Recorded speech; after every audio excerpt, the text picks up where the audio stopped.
ये है कमरा, देख लो। अगर पसंद आ जाए तो पैसों की बात मेरी बहू से कर लेना। वो बाहर गई है, अभी आ जाएगी। ठीक है माँ जी। पैसा निकालो। पढ़ाया पैसे भी। शैतान कहीं का। नहीं आऊंगा। चल। अच्छा कहानी सुनानी पड़ेगी। अच्छा बाबा, सुनाती हूँ। पुरानी नहीं सुनाती बाबा। चल मगर तू चल। बहू, ये सारे कपड़े मैं धोबी को दे रही हूँ।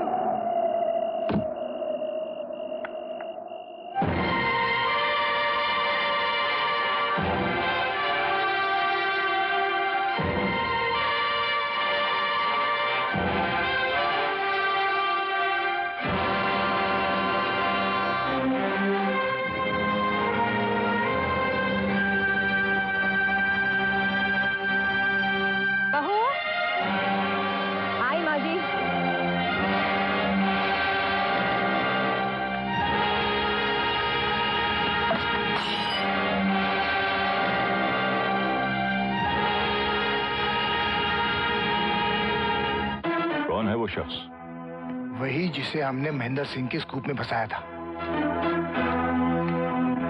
वो पत्रकार? जी हाँ सर, वो जिंदा है और ग्लोरिया की बहन के साथ जेल गया था और डॉक्टर के घर भी। हाँ, और डॉक्टर की बीवी महेंद्र सिंह की बेटी है। हाँ? सर वो रवि सोनी की महबूबा भी है। अब वो कविता से सब कुछ पता करवाएगा। उसे खत्म करना बहुत जरूरी है सर, वरना हम सब खत्म हो जाएंगे। बेवकूफ, जो गोलियों से बच गया हो उसे मारने के लिए गोलियों की नहीं, किसी और चीज की जरूरत है। राजू, चलो खाना खा लो। मैं उस अंकल को बुला दूं? बेचारे भूखे होंगे। भूखा होगा तो कहीं और जाकर खा लेगा। कहीं क्यों, यहाँ क्यों नहीं? जाने दो ना बहू। जा राजू, जा बुला कर। अरे अंकल, आप इधर अकेले क्यों खड़े हो? चलो ना खाना खाने के लिए।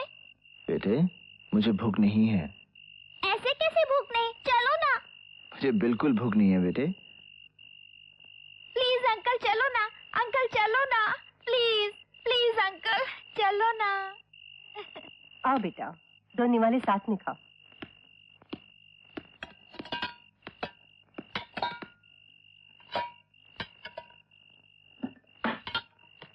खाना दो, खाना दो, खाना दो, खाना दो।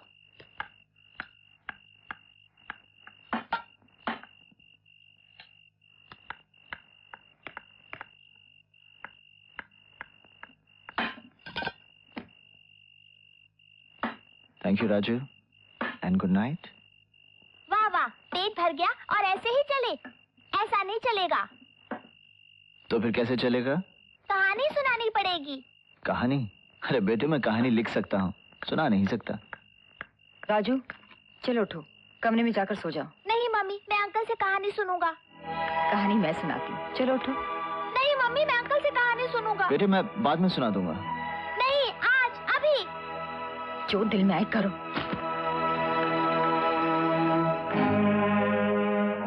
कहानी? कोई भी कहानी सुना दे बेटा, नहीं तो ये पीछा नहीं छोड़ने वाला। अच्छा माँ जी। हाँ तो बेटे, कौन सी कहानी सुनेगा तू? राजा रानी की, परियों की, भूत की, जानवर की? हाँ, जानवर की। तुम यहाँ क्यों आए हो? मैं नहीं आया कविता, मुझे मेरी तकदीर ले आई। मुझे तो ये बताया गया था कि तुम... ठीक सुना तुमने, मैं तुम्हारे लिए मर चुकी हूँ और तुम मेरे लिए।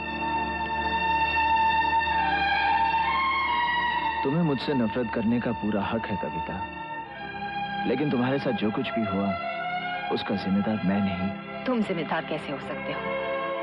कसूर तो मेरा था, तुम पर भरोसा किया, तुम्हें अपना माना। अरे कसूर तो मेरे बाप का था, जो एक सच्चा आदमी था। इसीलिए तुम्हारी झूठी कहानी पढ़कर गैरत से मर गया। वो आर्टिकल मैंने नहीं लिखा था कविता। तो अपने आप छप गया होगा। खैर, इन बातों से अब कोई फायदा नहीं। मुझे जितना रोना था मैं रो चुकी। अब जो आंसू बचे हैं वो खुशी के हैं, अशोक की वापसी के लिए हैं। मैं ये मालूम करने आया था कि अशोक ने ग्लोरिया का खून क्यों किया।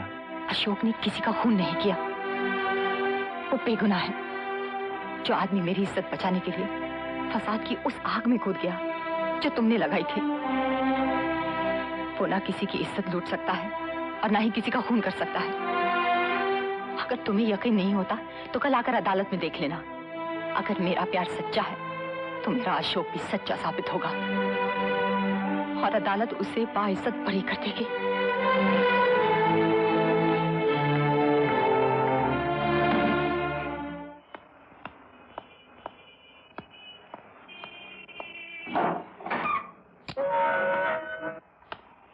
चल रहे उठ।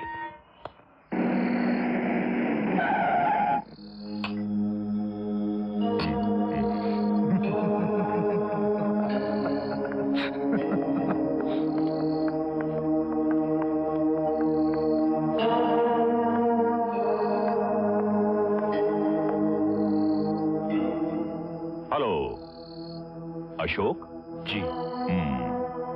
अशोक, जब अदालत किसी को फांसी का हुक्म सुना देती है ना तो उसका सब कुछ मर जाता है, जान के अलावा। क्या पियोगे? जी कुछ नहीं।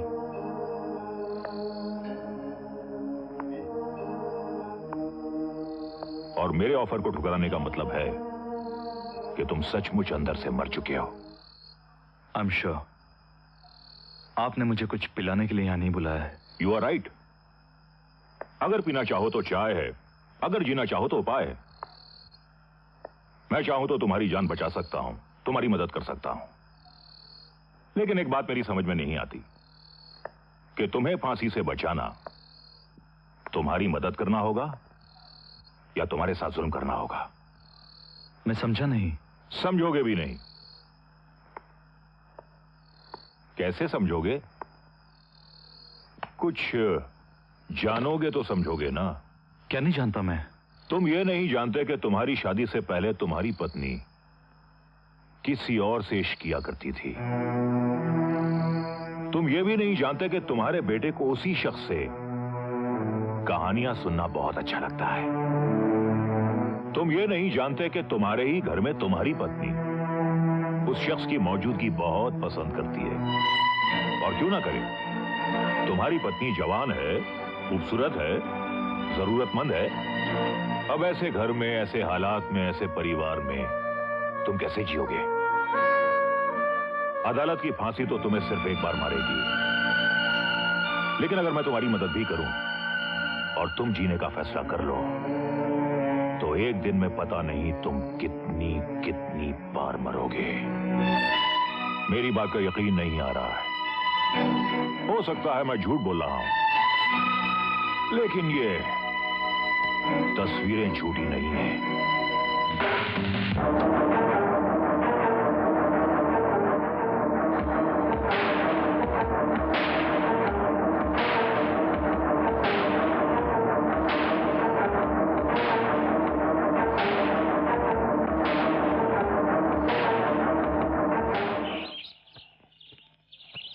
योर ऑनर, मेरे अजीज दोस्त सरकारी वकील ने डॉक्टर अशोक खन्ना के खिलाफ बहुत से गवाह पेश किए हैं, जिन्होंने अपनी अपनी गवाही में मिस ग्लोरिया पिंटो के खून के बारे में कहानियां सुनाई हैं। लेकिन सच्चाई क्या है, यह सिर्फ एक ही आदमी जानता है, वो है डॉक्टर अशोक खन्ना। इसलिए मैं अदालत से दरख्वास्त करूंगा कि डॉक्टर अशोक खन्ना को गवाही के लिए पेश किया जाए। Proceed doctor Khanna.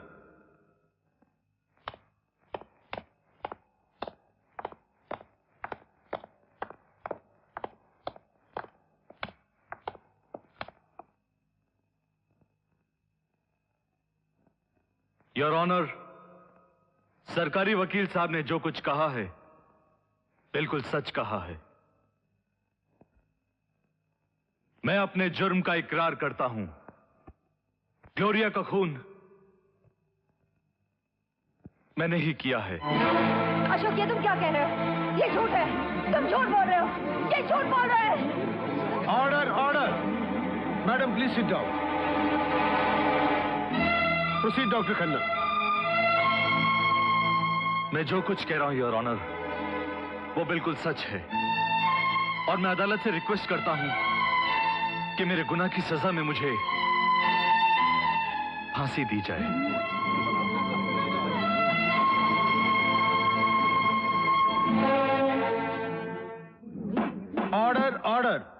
अदालत 3 बजे तक मुलतवी की जाती है।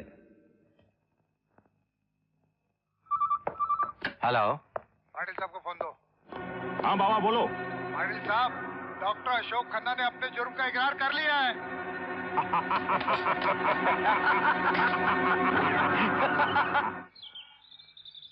कोई भी डॉक्टर मरीज के लिए भगवान होता है, और भगवान बनकर इंसान जो जुर्म करता है वो किसी भी हालत में काबिल माफी नहीं होता।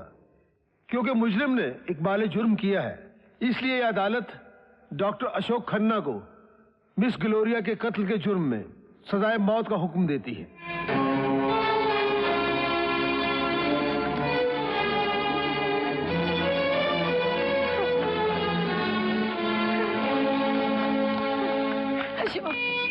अशोक तुमने ऐसा क्यों किया? बताओ अशोक, तुमने ऐसा क्यों किया? क्यों किया? किसने मजबूर किया तुम्हें इतना बड़ा झूठ बोलने के लिए? मेरा नहीं तो कम से कम अपने बेटे के बारे में तो सोचा होता। अब इस ढोंग की कोई जरूरत नहीं है कविता। हा?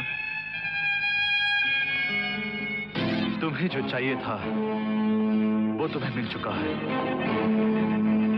क्या? ये क्या क्या कह के और फरेब मत दो मुझे कविता।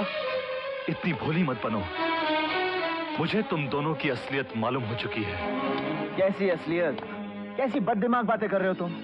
तुम एक ऐसी औरत पर इल्जाम लगा रहे हो जिसकी पवित्रता की सौगंध ली जा सकती है। मैं जानता हूं तुम बेकसूर हो। क्यों आत्महत्या कर रहे हो? किसने भड़काया तुम्हें? नाटक मत करो मिस्टर रवि सोनी। जाओ, मैं तुम्हें मुक्त करता हूं। मैं तुम्हें आजाद करता हूं कविता। मेरे जीते जी तुम दोनों ऐश करो। मेरे मरने का इंतजार मत करो। मत करो।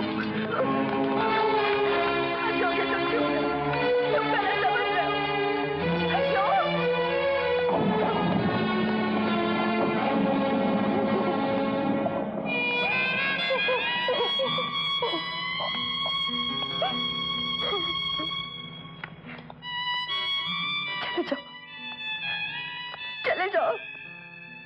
तुम्हारा काला साया जब भी मेरी जिंदगी पर पड़ा है, मेरी बर्बादी हुई है। पहले मेरे पिताजी को छीन लिया, अब मेरा सुहाग लूट लिया। तुम मेरे लिए श्राप हो, श्राप।